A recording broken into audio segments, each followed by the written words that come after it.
the powers of the office of the president. Also tonight, it's the darkest of days for the people of Forole. A community confronts its grief under a dark cloud of fear as 11 victims of the clashes are buried. Plus, revisiting the Ministry of Health's immobile mobile clinics and how those who procured them got plum rewards, despite talking tough on investigations. This investigation will not going to be the normal investigation where we sometimes get delays. And the MPs may be demanding more but are giving so much less. This House adopts the report of the Mediation Committee. The empty benches in the House during a crucial legislative step.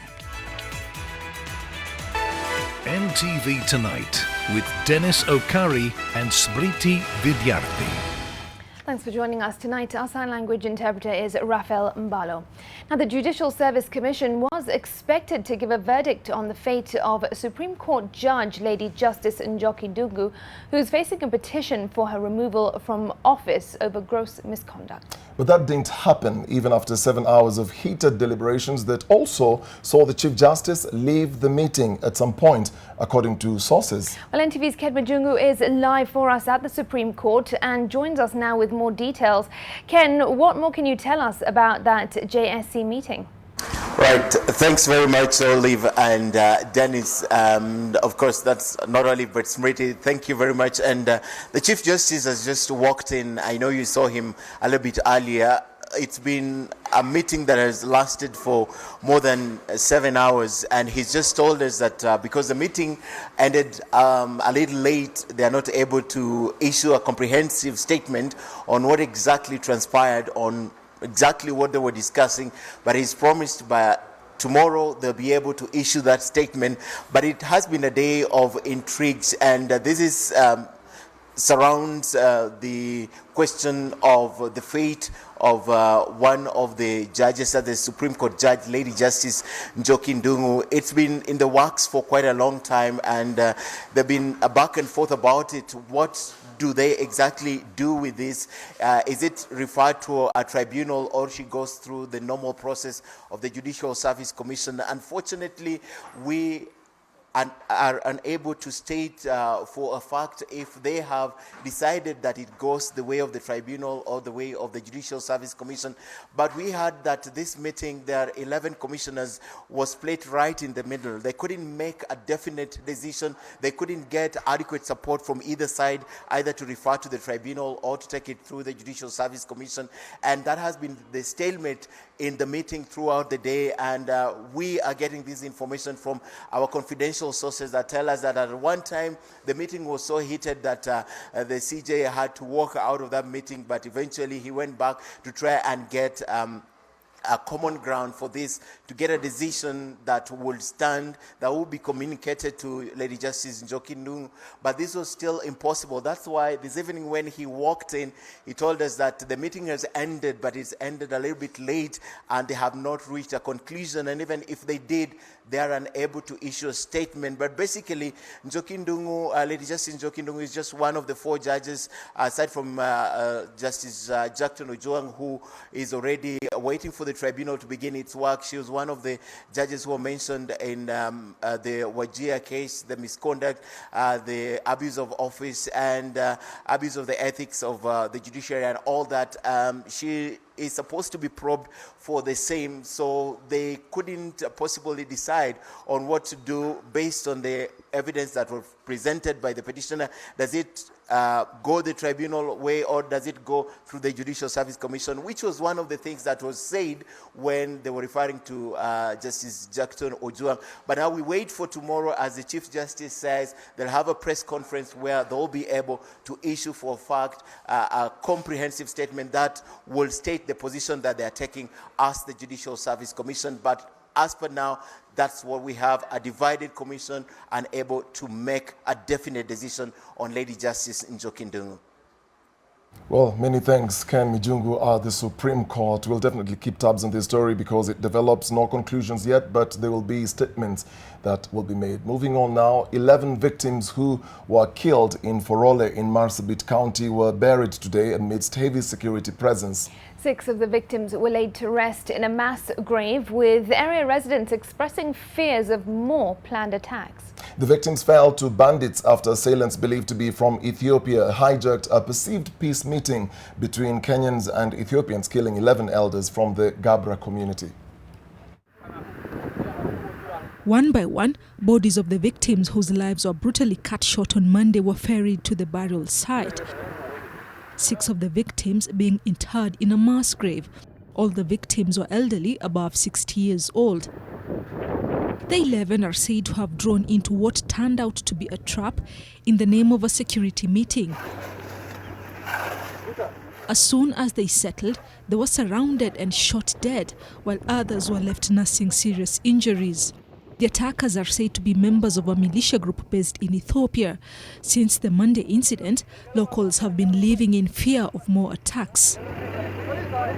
Schools in Forole, Marsabit County could be shut down if security is not beefed up through the deployment of additional police officers. Area leaders have lamented the situation, saying there is a total security lapse. Residents have vowed to leave the border town of Forole for fear of future attacks. On Tuesday, Gabra elders and professionals claimed that those behind the killings were individuals well known to locals. OLF militia is behind these killings. Currently, youth militia training is going off southern Ethiopia, preparing them for an ongoing incursions. The same militia is being transported to Saku sub-county to cause further mayhem to the Gabras living in Saku sub-county and its environs. Sisi kama viongozi ya Marsabit hatujahusika na hata hatujui mengi kuhusu yale yalitokea. Lakini ya ukweli yale tunajua ni hawa watu walitoka sehemu ya Northern kuingia Ethiopia kwenda kupigana na kabila jirani. We should actually also encourage other leaders to not to activate the situation, but actually to calm and to ensure and also to talk to their people. Rozongoi, NTV. Right, well, NTV's Melita Oletenges is live on the ground there in Marsabit County and joins us now. Melita, you are likely one of the few journalists who has visited the area. Describe to us what you've seen. What is the atmosphere like and what are the people saying? That's right, Smriti. Thank you. We're coming to you from Marsabit town. Indeed, there is a gripping fear in Forole town. What we've been able to see throughout the day today is that we've seen residents' homes are deserted and schools are threatening to be closed. And if the security situation is in fact, Forole town, as we speak, is a dead town. Shops have been closed, and you can just read the tension and fear in the residents' eyes. And this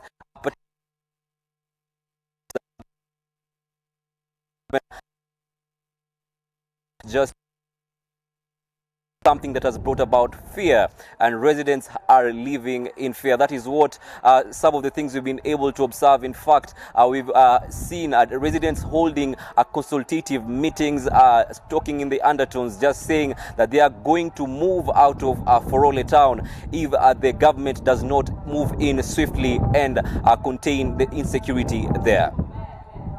Are the underlying issues? We know the issues of revenge, politics, resettlement. Those are some of the key things that are coming out. But what are the real underlying issues here? Yes, Dennis, there are underlying issues. The majority of the residents there pointed out tribal politics. They're saying that these conflicts date back historically, and they're saying that this has been alleviated by the political class, and they're pointing fingers to some of the leaders. And of course, also there has been the issue of boundary that has been there. They're saying that they are also fighting over resources with their neighbors, that is in Ethiopia, and the assailants who are said to have perpetrated this, that is assailants from the Boran community living in Ethiopia. So these are some of the underlying issues that were pointed out by the locals, and also quite particularly also the issue of the disarmament of the National Police Reserve months ago. They are saying that they are now vulnerable, and this can make them an easy target when the enemy attacks. Dennis. Melita, Smriti here. It is obviously a terrifying and desperate situation for the residents there, but we do understand that there has not been any additional police presence. Has there been any response from any government officials about the situation in Marsabit County? The county commissioner Gilbert Kitio released a statement saying that the government is aware of what is going on that side of the country, and he was saying that the government actually is pursuing the perpetrators and they are in talks with the Ethiopian government just to ensure that there is no diplomatic breach. Remember, this is an incident that took place right at the border, and the government said that they are going to deploy. But today, Smriti, really on the ground, we didn't see that much of security, and that is why residents were expressing their fears, saying that they cannot live in a place where they feel they are not secured. And of course, the county government of Marsabit also has responded to this. We've had the governor Muhammad Ali. I spoke to him earlier, and he's saying that some of these allegations against him, he's saying that the Gabra and the Borana living on the border have been enjoying harmony in the past years, and he's saying that this is just a disruption by just criminals who are trying to disrupt this particular piece. Smriti. All right, Melita, thanks very much. NTV's Melita Oletenges, they're coming to us live from Marsabit County. Well, embattled former Nairobi Governor Evans Kidero's woes worsened after the High Court allowed the Ethics and Anti-Corruption Commission, EACC, to continue with its investigations into his property. Now, Kidero had filed a petition seeking to stop the anti-graft watchdog from conducting searches on any of his properties located majorly in Nairobi and Kisumu counties. NTV's Seth Olale with the latest on Kidero's case setbacks. Barely a day after the former Nairobi County boss lost his bid to stop the trial of his 230 million shillings corruption case, Kidero now suffers another blow after his bid to have EACC disallowed from conducting searches on his property dismissed by the High Court. Justice Mumbi Ngugi threw away Kidero's petition and gave the anti-graft watchdog the green light to investigate the former Nairobi governor's wealth. The besieged former city boss, through his lawyer Tom Ojienda, had filed a petition seeking to stop EACC from investigating his properties. EACC defended a search conducted at the homes and offices of the former Nairobi governor, stating that it is investigating Kidero's unexplained wealth, which does not reflect his sources of income. EACC, through its Director of Legal Services, David Toh, said investigations so far show that Kidero has properties and assets with a face value of over 9 billion shillings, including a fleet of 11 motor vehicles that include Range Rovers and Mercedes Benzes. A search was conducted at Kidero's homes in Muthaiga and Kisumu, as well as his offices in Westlands. The agency is investigating whether Kidero had illegally acquired wealth while he was the Mumias Sugar Company managing director and the Nairobi governor. Your harassment is a violation of my rights.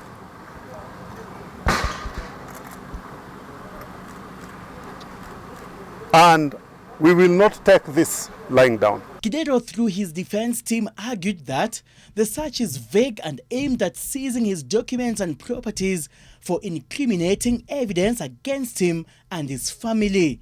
He wants the commission compelled to return his properties and documents which were seized on September 20th, 2018. The former governor further complained that ever since he left office after the 2017 general elections, he has been subject to intimidation, harassment, threats and attacks by EACC. They were too looking for a headline tomorrow when newspapers and press and even this evening we'll be reporting the debate in Parliament on the 8% on VAT. Kenyans are not going to be duped. Kidero currently faces 2 corruption cases in court. In the first case, he and 8 others were charged with corruption-related offences into the alleged theft of 213 million shillings at the Nairobi County government. The former governor and 15 others are also implicated in the alleged 68 million graft case and is currently free on bond. The hearing of both cases is set to commence. Seth Olale, NTV. There really is no other way to put this. You've been robbed blind, and not only have you been cheated out of your money, you've been swindled out of the justice due. In a spit in the face, the parties liable for this daylight robbery were rewarded with cushy government postings, laughing all the way to the bank as you're left 800 million shillings out of pocket and 200 million shillings in debt, having paid 10 times over the value of the notorious mobile clinics parked in a yard in Miritini, Mombasa. NTV's Olive Barrows sheds more light on this gross miscarriage of justice. You're looking at a cool 800 million shillings wasting away. Well, actually, if we are honest, it's more like 100 million shillings, each unit having actually cost 1.4 million shillings, but for which you forked out a staggering 10 million shillings. And that's not even factoring in the depreciation or the 600 million shillings the Ministry of Health says it will cost to get the containers up and running. Had you taken the same 800 million shillings and done as little as deposit it in a basic savings account for the 4 years these so-called mobile clinics have been lying idle, it would have laid a handsome nest egg by way of interest. And that's not even taking into consideration the health benefits that are lost on account of the greed that turned these shells that have been ironically dubbed clinics into a money pit. But how do we give out 600 million for consumables and personnel when the containers are lying in Miritini? As a committee, we are not going to agree. We are here and concerned because we represent people who are sick and dying. And it is unbelievable that 800 millions could have been used here 3 years ago, and these things are lying here. Now, even if they are removed to their various destinations, they will not be fitted as a clinic because all the consumables have expired. And other machines, I believe, are frozen because you cannot put a machine for 3 years without being used. But who cares? The Kenyan taxpayer can always fork out another 660 million shillings to sanitize and save face of a Ministry of Health that was unable to convincingly explain away 5 billion shillings worth of audit queries in scandalous revelations that involved those dear and near to the head of state. The details of the 5.3 billion shilling scandal are beginning to raise doubts on the president's innocence. Someone to cast doubt on our integrity for unnecessary political mileage and exciting the public on false allegations is totally unacceptable. Mr. Kagame took his own brother to jail, and we would go to visit him on the weekends in jail. Say, yes, but you wrong the country, and this is where you belong. That's when you will be able to rein in this animal called corruption. But there has been no jail time for the accounting officers in the Ministry of Health since Bernard Mushere blew the whistle on the misappropriation of funds at the Ministry of Health. Instead, Nicholas Muraguri, who was the PS Health at the time, was transferred to the lucrative Lands Ministry. And his supervisor at the time, CS Cleopas Milo, is now Kenya's permanent representative to the United Nations in Geneva. The question would then be, what became of the swift investigations we were promised? I want to say that going by the figures mentioned, this investigation will not going to be the normal investigation where we sometimes get delays. We hope that in the next 1 month we should be able to have concluded some of the investigations and made our findings public in the normal way. Needless to say, investigations into the mobile clinics drag on as Mubia prepares to take up a posting as Kenya's ambassador to Dublin. And so the expensive charade continues. This was an issue which was under their investigation. They have not told Kenyans what they found, who are capable, who are supposed to be taken where. This story of fighting corruption and whereby we are just trying to cosmetic, it is not going to work for this country. How would you go on funding? Yes. A bottomless pit 3 years, no service has been found from these items. Olive Barrows, NTV. Well, from one shocker to another. President Uhuru Kenyatta's cabinet continues to operate as normal. This even after 6 of his ministers were summoned by the Director of Criminal Investigations over the 65 billion shilling Aror and Kimwarer dams scam. Now, although President Kenyatta has reiterated his commitment in the fight against graft several times, he is yet to take action against members of his own cabinet who are adversely mentioned. NTV's Mel Miendo seeks answers to the question of the president's cabinet of suspects. 3 specific ministries in question are Treasury, Agriculture and Water. The DCI is yet to conclude investigations, and President Uhuru Kenyatta seems hesitant to take action against his cabinet secretaries. All those who visited the DCI headquarters, whether they were to write witness statements or as suspects, are still serving in the Jubilee government, with questions on why President Uhuru Kenyatta has gone mum on what very evidently ails his cabinet. People confuse criminal capability and matters of integrity. Integrity issues are not about criminal proceedings. That once you've been mentioned to the level the cabinet secretaries have been mentioned, surely you can't wait for any court process. We have seen senior government officials, not even necessarily cabinet ministers, who go to court and they are being reinstated. So maybe it's careful not to walk into legal landmine where you ask somebody to step aside, they rush to court, they come back with reinstatement order. It is upon President Kenyatta to decide, and clearly he has not. His State of the Nation address in April 2019 was expected to address the issue, but did not. At least to give as to send a signal to the country is serious, and to put thugs and thieves on notice. The least the president should do is to fire his cabinet, to reconstitute his cabinet, invite his ministers to tender their resignation, all of them, and then retain a few he wants. We are trying to look at an option where if you are asked today to step aside as a cabinet minister or senior government official, the law provides for 24 months, but we are trying to reduce that time so that if you today a cabinet minister is asked to step aside, his or her case must be concluded within the 6 months so that we cut down. So, stepping aside for 2 years or 24 months is a lot of time. The issue of a shared cabinet where just about half of the membership is perceived to have been picked by the deputy president has raised questions about whether the president is a political hostage. There are those who think the March 9th handshake gave the president cover to make firm decisions. However, there's still a large number of Jubilee insiders who believe the president has to consult. It's not always easy to do the right thing in politics, because you do it and your government goes down. Supposing he fired people from Ruto's camp, they could team with the opposition and even send him home. That possibility is always there. But now he has the whole country, number one, behind him, supporting him. And number two, he has Raila and therefore the opposition. He doesn't need to fear anything. So there are no repercussions. The current parliament is constituted. The majority of parliamentarians come from the President Uhuru Kenyatta's party, and therefore we have a voice where if we think there is a cabinet minister that needs to go, we can always engage the president through parliamentary group meetings or even through our leadership in the House, both in the National Assembly and the Senate.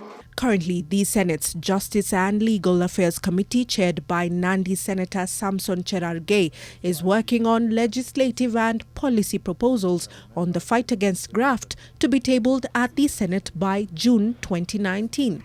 The committee has been engaging the multi-agency team, including the Attorney General, the DPP, the DCI and EACC, constituted by President Uhuru Kenyatta in fighting graft. Nonetheless, analysts say the buck stops with the president. Two of the main things that President Uhuru Kenyatta has been focusing on is the Big Four agenda and the fight against graft. The latter is what many Kenyans are looking at because that is what will quickly determine his legacy. As of now, no one in his government has been arrested yet. Will the wait be too long or not? Mel Miendo, NTV, Nairobi. Members of the civil society have today launched a movement to raise funds for former anti-corruption Caesar John Githongo.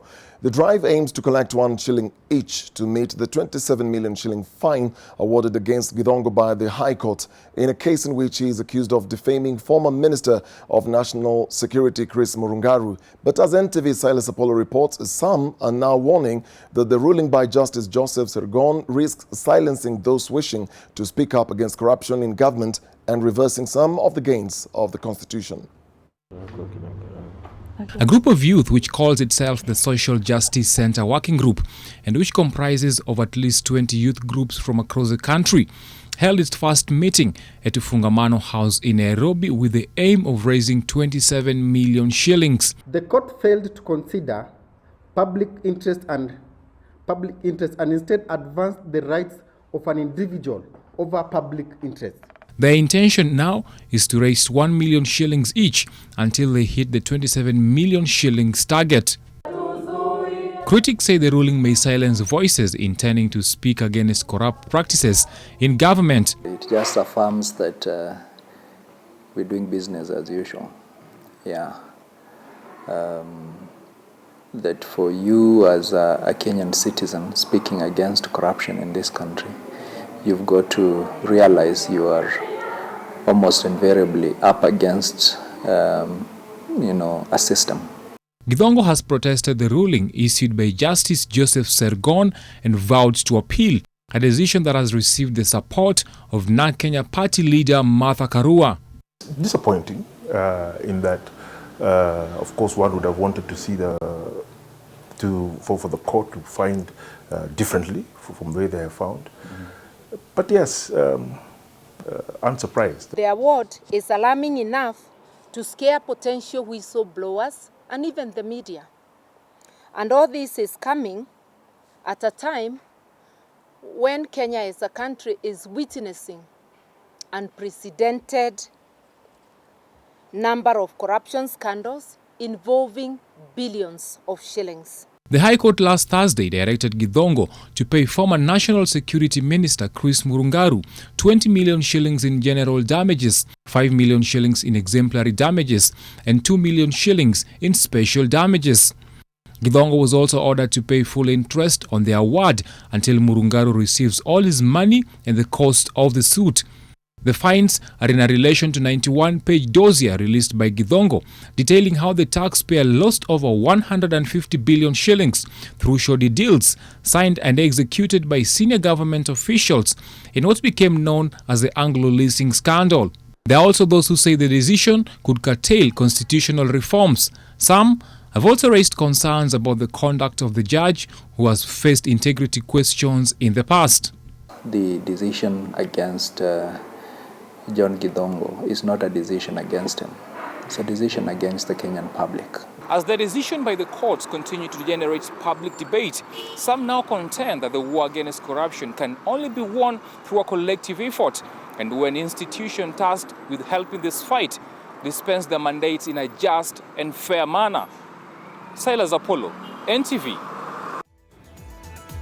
From that story by Silas Apollo, it's 27 minutes past the hour. We are taking a short break. We'll be back with more stories. Stay with us.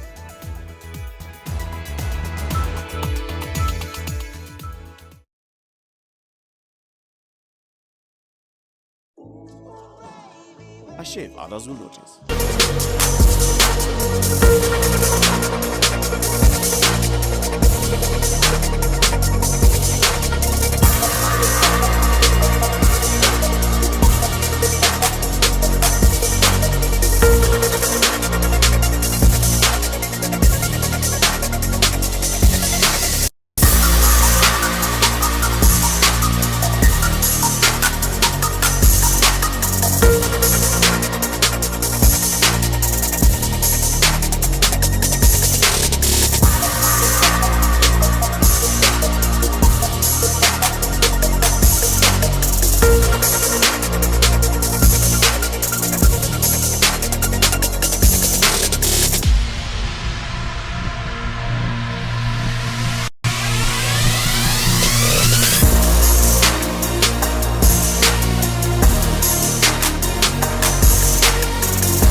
staying with us.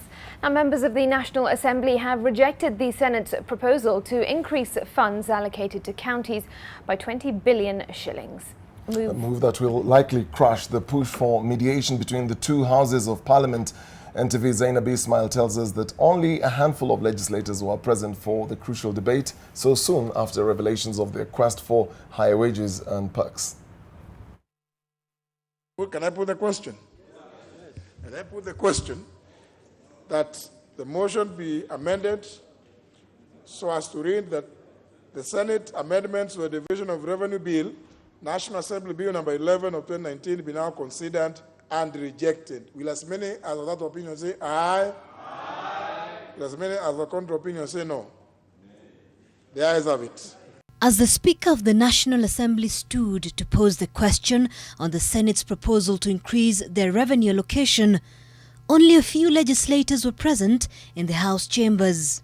Of such importance was the debate, it would have set a crucial basis for discussion on why the counties needed the extra 20 billion shillings.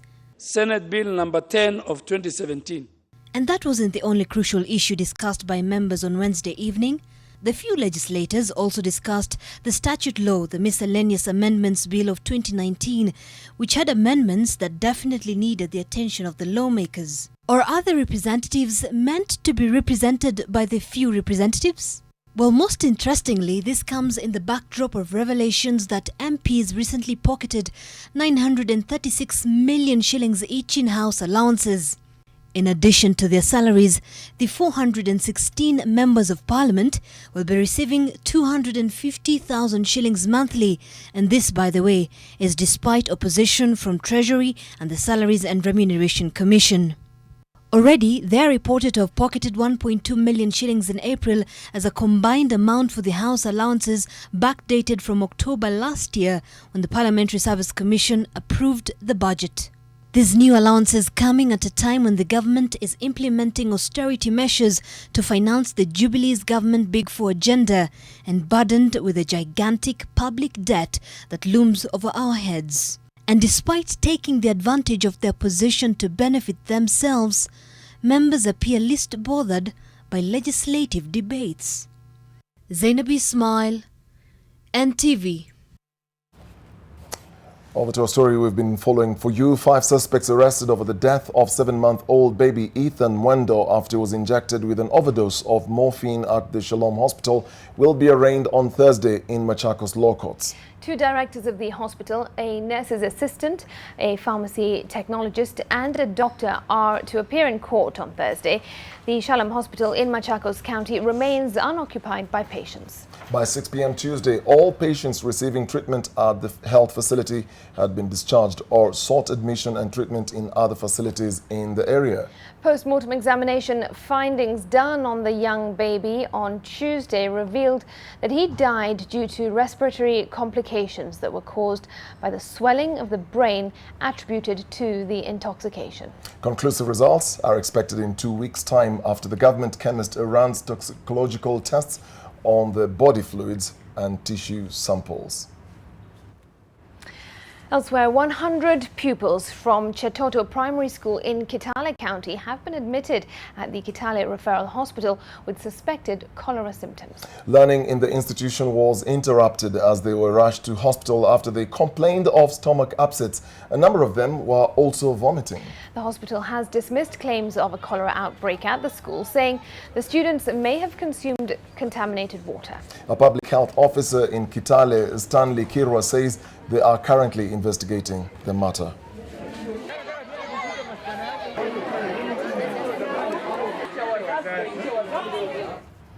All right, time to take another break right here on NTV Tonight. Stay with us. The business news is up next, and it is Dennis that will be driving that agenda.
Time now for business. The Kenyan shilling has defied forecasts by analysts that it will take a beating and remained largely stable over the last 1 year. But as Victor Kiprop reports, this stability hasn't come without doubts by stakeholders who believe the currency is being managed.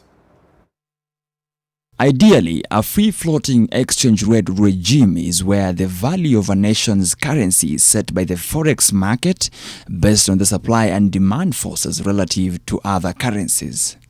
The Kenya shilling has averaged between 100 and 103 shillings to the dollar over the last 1 year, but institutions such as the International Monetary Fund and local brokerage firm Amana Capital, however, believe it is overvalued by 17.5% and 30% respectively. Ideally, if you look at the three fundamental economic principles on valuing a currency, the shilling should not be at 100.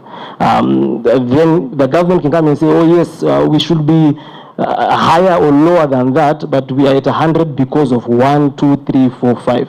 In its report released late last year, the IMF cited the country's current account deficit, which it said was not in step with other economic fundamentals, while Amana cites the devaluation of purchasing power, which it says is at 50%. When you see the evidence being produced, you can see that clearly there's evidence of the fact that the shilling is actually free-floating, because you can see the kind of inflows, the strong inflows that are supporting the shilling where it is, and we see it moving whenever there is a change in the current account. So I think these are things that we should be able to rationalize and explain to the general public. The Central Bank of Kenya maintains that the shilling is properly valued and that the IMF used an EBA-light methodology which is meant for more advanced economies. Victor Kiprop, NTV Business. Kenya is set to start exporting crude oil before September this year as it hits the target required for exports to begin under the Early Oil Export Scheme. Petroleum CS John Munyas says 87,000 barrels are currently in storage at the Kenya Petroleum Refinery's tanks in Mombasa. Speaking at the East African Petroleum Conference and Exhibition, the CAS said Kenya is in its final stages of enhancing local content policies to address the increment of local participation that encourage foreign investment in the oil and gas sector. We have a dream of delivering fast oil, commercial oil, by 2022. We took a different approach. We should have had a conventional approach. We took an unconventional approach to cut down the time to 2022. And therefore, we're in the final stages of organizing how to finalize HOTs, heads of terms agreements, with our partners, with our lenders. What is between us and 2022 is to ensure we get the HOTs finalized, we ensure the land issues and the water issues for the project are addressed, to ensure by the fulfilled development plan by end of 2019 is achieved. Uganda will not build the standard gauge railway unless it is certain that Kenya will extend its line up to Malaba. The country is currently revamping its meter gauge railway line as it plays a game of wait and see on the SGR as Kenya seeks to put its financing act together. Alex Mwangi reports. It is now clear that the western leg of the standard gauge railway will terminate at Naivasha, with goods destined for Malaba being transferred to the meter gauge railway through a 43-kilometer connection. This will involve additional operational costs, which are likely to be eventually shouldered by the taxpayers. But the cost of revamping from Naivasha all the way to Malaba is about 15 billion shillings. In terms of connectivity between the SGR and the old MGR in Naivasha, a distance of about 43 kilometers. The cost is estimated to be about $60 million, which is about 6 billion. Kenya had hoped that in the short term, cargo from Mombasa destined for landlocked countries on the western side will be ferried by the SGR. It turns out that plans for the regional SGR line are now in limbo, following Kenya's failure to secure funding for the construction of the two phases from Naivasha to Kisumu, then onwards to Malaba. In order for Uganda to start the actual construction, that is to put the contractors on site, we have to wait until Kenya has got somewhere, so that as we do the SGR on the Ugandan side, we arrive in Malaba at the same time. We are committed 100% to the standard gauge rail. And while Kenya mulls over making the SGR a success, Uganda is already miles ahead with plans to refurbish its meter gauge railway. We already have a grant from EU on the northern route, and together with that grant we plan to put on like $32 million to complete between Tororo and Gulu. But also the route between Kampala and Malaba, the anticipated cost is 152 million euros. Although it is projected to have long-term benefits, the standard gauge railway is proving problematic for the government of Kenya as far as financing it is concerned, coupled with the amount of time it will take to accrue sufficient revenue to enable it pay for the massive loan used to put it up. Alex Mwangi, NTV. To farming now, where maize farmers across the country want the government to stop any imports under the duty-free window, which is set from July, dubbing the timing unfavorable as it coincides with the start of the harvest season for the South Rift region. In a meeting today, the farmers under the Cereal Growers Association refuted claims that they are hoarding maize and blamed the spike in prices on erratic government policies. And as Lillian Kiari reports, this happens as Busia farmers protest the inflated prices of cereals at the Kenya-Uganda border. Kenyans are set to feel more pressure on their pockets following increased prices of cereals at the Busia border. The border serves as the entry point of most commodities which are brought into the country to plug the food deficit. The traders say that over the last month, prices of maize, beans, groundnuts and green peas have steadily risen. Season yenyewe ilituchallenge. Mvua vile ilichelewa kunyesha na chakula pia ikachelewa kupatikana. While this happens, farmers under the Cereal Growers Association have protested the government's plan to allow duty-free maize imports, saying that they have the capacity to fill the deficit. What will happen to the locally produced maize if we go ahead with duty-free importation at a time when the South Rift region is harvesting and some of the regional sources, such as from Uganda? Is this the best timing for importation? The one thing that as farmers will be asking for is a clear definition of how long the window is going to be and what volumes are going to be involved. The farmers are decrying the high levies imposed on them by the government, particularly the cess levy, which is charged by the county government. On each county that a farmer transverses while transporting maize, he is required to pay the cess levy, with Nairobi County charging 70 shillings for every 90-kilogram bag of maize transported, a cost which makes a plate of ugali more expensive. Lillian Kiarie, NTV. That's it for business. We'll take a short break. We'll be right back with more stories.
now, and South Africans voted in nationwide polls today, all but certain to return the ruling ANC despite anger over corruption scandals, sluggish growth and record unemployment. Well, the election is the first measure of whether President Cyril Ramaphosa can reinvigorate support for a party whose backing rests largely on its liberation credentials, but now faces the prospect of a reduced majority. Of the 47 opposition parties in the race, only the main opposition centrist Democratic Alliance and the radical left Economic Freedom Fighters EFF are major players. The DA is hoping to shed its image as a white middle-class party. Most opinion surveys suggest the ANC will secure nearly 60% of the Wednesday's vote, thanks to Ramaphosa's appeal and a fractured opposition. But the EFF, founded 6 years ago by former ANC youth leader Julius Malema, is predicted to make major gains, going from 6% to a forecast 11%. The party, which appeals mainly to young voters and the poor, has campaigned on a policy of seizing land from white owners to give it to blacks. Support for the ANC has fallen in every election since 2004, with the party taking 54% in 2016 municipal elections, compared with 62% in 2014's national vote. About 26.8 million voters are registered to cast their ballots at 22,925 polling stations countrywide. Polls opened at 7 a.m. and are due to close at 9 p.m. Preliminary results will emerge on Thursday, with an official winner declared on Saturday. The party that wins the most seats in parliament selects the country's president, who will be sworn in on May 25th. Next up on NTV, it's the sports news. That's with Warode. Stay with us.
welcome to NTV Sport. A very good evening to you. I am Vidyarthi Kiru. World Marathon record holder Eliud Kipchoge plans to spend time with his family before he embarks on breaking one of athletics' remaining barriers, running a marathon under 2 hours. Kipchoge, who has enjoyed stellar success in marathon running, came agonizingly close last time out, but he believes the second time will be a charm. I spoke to him earlier this morning regarding his Ineos challenge, the doping scourge facing Kenya, as well as his love for the London Marathon. Eliud Kipchoge holds the marathon world record, the Olympic marathon gold, and he set the course record on his way to winning the London Marathon for a 4th time. These achievements have made him be dubbed the greatest marathoner of all time. But does he see himself that way? I think that's a hard question, and you know, I'm an African, and they say you cannot shave your hair. Somebody else, you can go to Papa, and somebody else can shave you. So I don't know whether I'm the great, I don't know whether I'm what, but I'm happy for the results. The success of Eliud Kipchoge comes at a time when Kenyan athletics is under the cloud of doping, and that means that Eliud has to defend his achievements even further. I'm inside the testing pool all the time. I have water all on the ground, and they're testing me as athletes, compete in a clean way. Sport actually is not a one-night event. It's a long journey. In 2017, Kipchoge was involved with the Nike's Breaking 2 project that saw him run in a controlled environment, seeking to run a full marathon in under 2 hours. He fell just 25 seconds short, and now backed by British chemical manufacturer, Ineos will seek to break the barrier in a project dubbed Ineos 1.59 Challenge. It's not about breaking the 2-hour mark. It's about actually sending the message to the whole human family that no human is limited, and you can go beyond any borders, be it in sport, be it in any profession. That's the message you are passing. Kipchoge hopes the lessons picked from Breaking 2 will serve him well in Ineos 1.5 Challenge. First lessons I learned that if you believe and trust in what you are doing, then everything is possible. The experience as far as running is concerned, and I hope this time all will be well. With 4 wins in the London Marathon and the latest attempt at going sub 2 hours set to be held in London, Kipchoge clearly has a soft spot for London. I think I love London, the streets of London, kind of old, kind of new, but it's a good environment, and that's why I think it still will be near there. Kipchoge famously spends half the year living in a training camp away from his family so as to ensure his success. Ahead of him embarking on the next challenge, Kipchoge has plans for quality time. With my family for so long, I'm going to spend my time to stay with my kids. And then come October, the eyes of the world will be trained on Kipchoge as he seeks to write his name in the history books by achieving what has never been.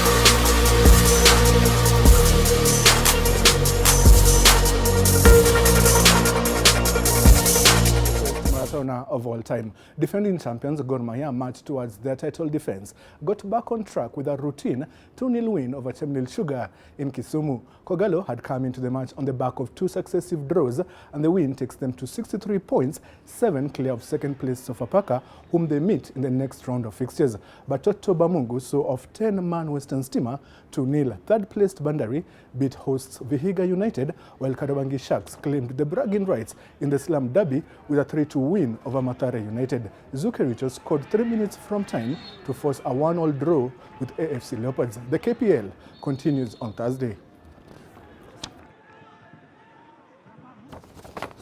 And the Nyanza Region Annual Intercollegiate Athletics Championship kicked off today at the Gusii Stadium.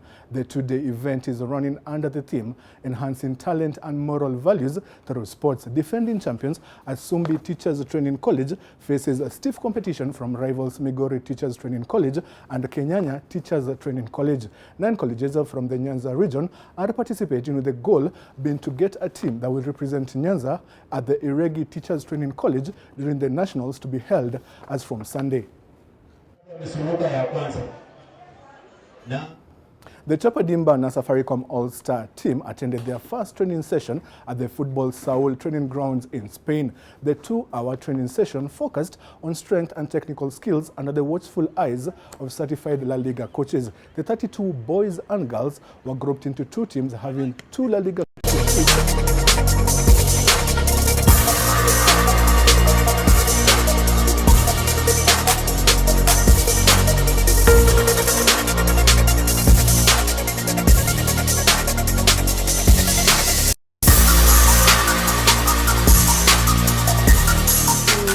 The NBA and the Milwaukee Bucks can see off the challenge of the Boston Celtics with a win in Game 5, while it is still tight between the Warriors and the Rockets, who are tied at 2-ups in the NBA playoff series. On Tuesday night, Toronto Raptors defeated the visiting Philadelphia 76ers 125-89 to take a 3-2 lead in the Eastern Conference.